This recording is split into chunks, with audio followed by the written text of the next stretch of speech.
Good evening, Wisdom Eccentrics by Ngak'chang Rinpoche, Chapter 35, Part 2. By the time we got to the car park, the sun was shining through a faint drizzle, and a vivid double rainbow arched across the sky. I alighted first in order to open the car door for Chhi'méd Rig'dzin Rinpoche, and by the time I opened his door, the rain had ceased. I'd seen Ngak'chang Dorje Rinpoche stop the rain in MacLeod Ganj on various occasions. He'd blow his kangling at the sky, and the clouds would begin to move away.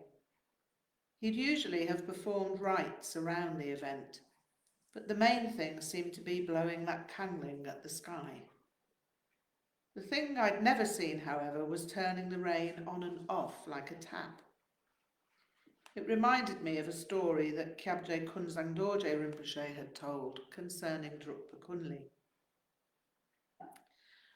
Drukpa Kunli was passing through an arid region of Tibet. There'd been no rain for so long that the farmers were in pretty dire straits.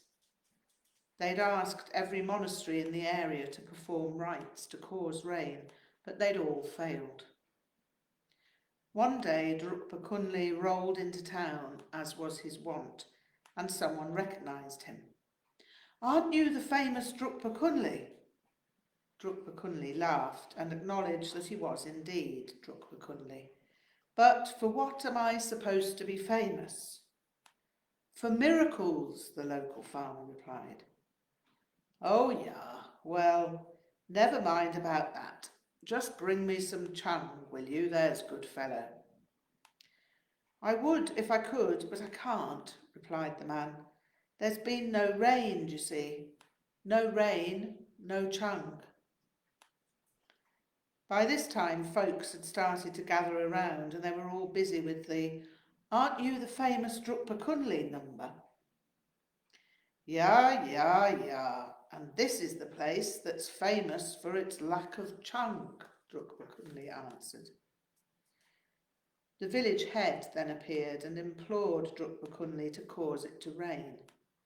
"Sure," replied Drukpa Kunli. "Anything to get a drop of chung on a hot day." "Please let us know what you will need to perform the ceremony. You will be needing monks to play the tantric orchestra and—" "No," Drukpa Kunli interrupted. "I won't need anything like that." "But everyone knows that these things are indispensable, and all the others required many materials and accoutrements." "Oh, yeah, sure they did.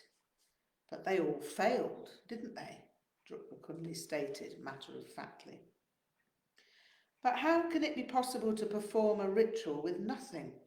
We must at least provide you with an assistant." Yeah, Drukpa Kunli yawned. "Do you want rain or not?" The village head merely stared, nonplussed. "Look here, if it has to be that way, I'll take you as an assistant. As for material, I'll need a small sack of tsampa flour. As for ritual equipment, I'll need a large ladle."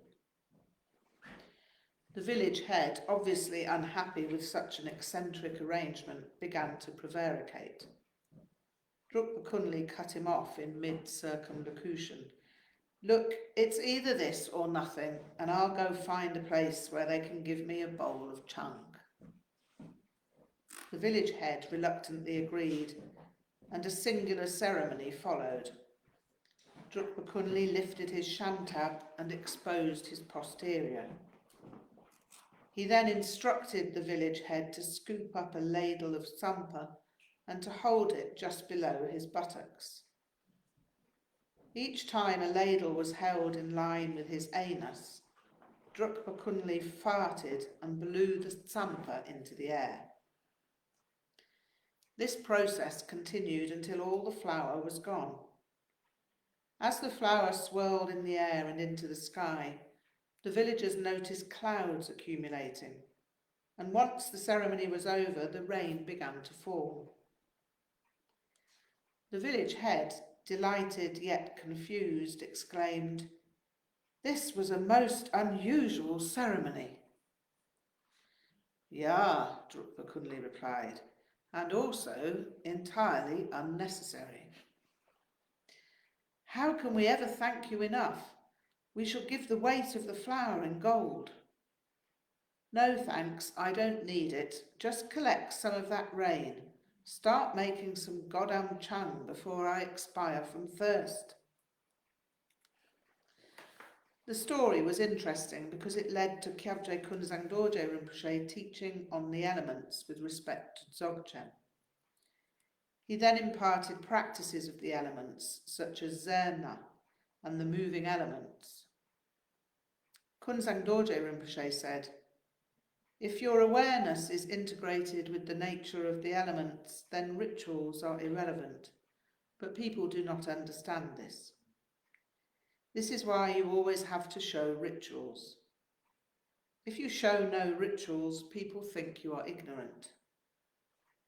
This is because most people are Tomyos." So, what happened next on Southern Down Beach? Well, the other cars had followed us, and the occupants were bemused yet jubilant as they emerged from their vehicles. We unloaded the picnic hampers and set out across the escarpment of flat rock toward a place that Chhi'méd Rig'dzin Rinpoche had indicated to be ideal. By the time we arrived on the wide area of flat rock, the sun was bright in the sky, and apart from some wispy clouds, the sky was entirely blue. We ate our picnic. There was much hilarity as Chhi'méd Rig'dzin Rinpoche regaled us with stories. After a while, when the picnic was more or less consumed, the entire group slipped into silence. Nothing had been arranged, but everyone seemed to be gazing either at the sea or sky. Then Rinpoche began to speak. "The ocean is not defined by waves," he stated, pointing at the sea. "Waves you can study forever, but you will find no definition of ocean there. Waves arise in the ocean. They are limitless like thoughts in mind. If you don't try to define ocean by studying waves, you will see waves and ocean are indivisible." No one moved. The scene was silent, even of seabirds. Rinpoche pointed up to the sky to a point where there were a few clouds moving. "Sky is vast, beyond limits, but there is endless movement. Clouds arise and dissolve, but sky is not affected by clouds, even when raining. Whether we see sky or not, it remains. It is unaltered by clouds, as the nature of mind is unaltered by thoughts." We sat in silence for a further 20 minutes, as the clouds reassembled themselves and the blue diminished. Then Rinpoche suddenly announced, "Now we leave." The picnic hampers were packed up and we made our way back to the cars. I opened the car door for Rinpoche. He took his seat. I closed the door. The rain fell almost exactly on the click of the door. By the time I'd taken my seat, the downpour had recommenced. Rinpoche stayed a few nights more and we enjoyed his presence immensely. Many people came to visit and Rinpoche inquired of all of them as to their personal situation. I was always impressed by the personal attention he gave people and by his unstinting kindness. His role as wrathful Lama was something that he employed with consummate skill. One night he regaled us with a childhood story.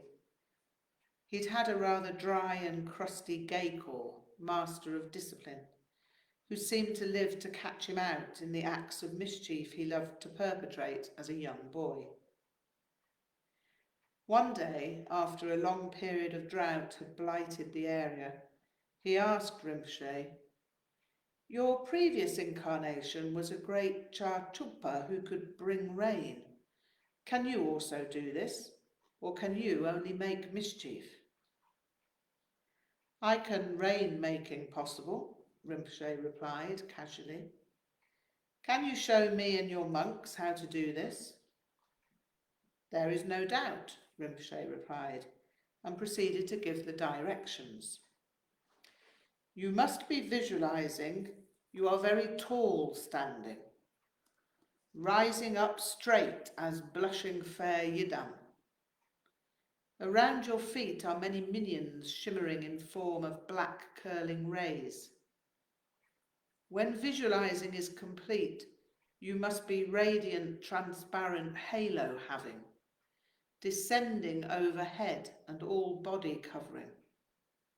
Then you must be up and down with strong rhythm moving and Omba Donga Swaha chanting until much rain is coming."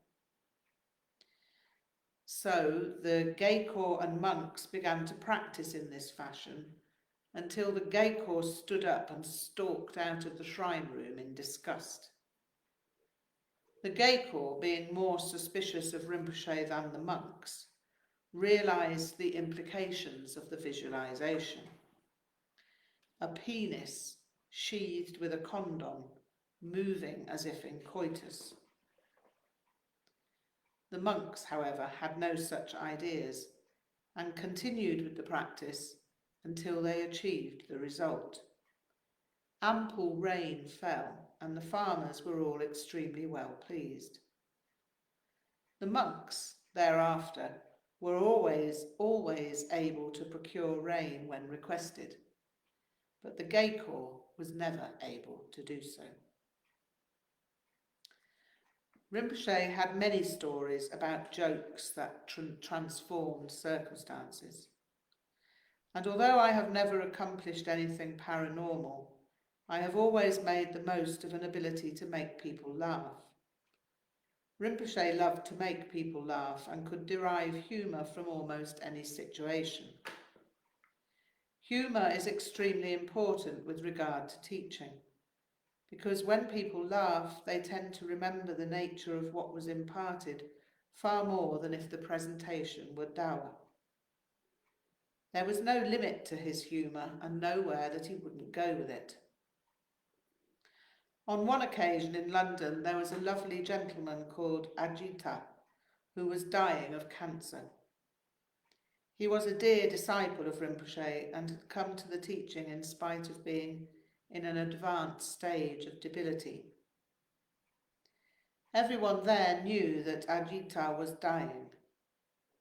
When therefore Rinpoche announced, "Ajita does not die," some people took it as a sort of miraculous revelation of recovery.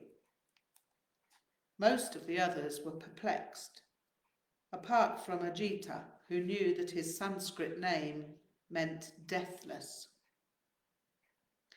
It was moving to observe Rinpoche making such a harrowing jest, and seeing that the jest was received with appreciation of the love that Rinpoche felt for his disciple.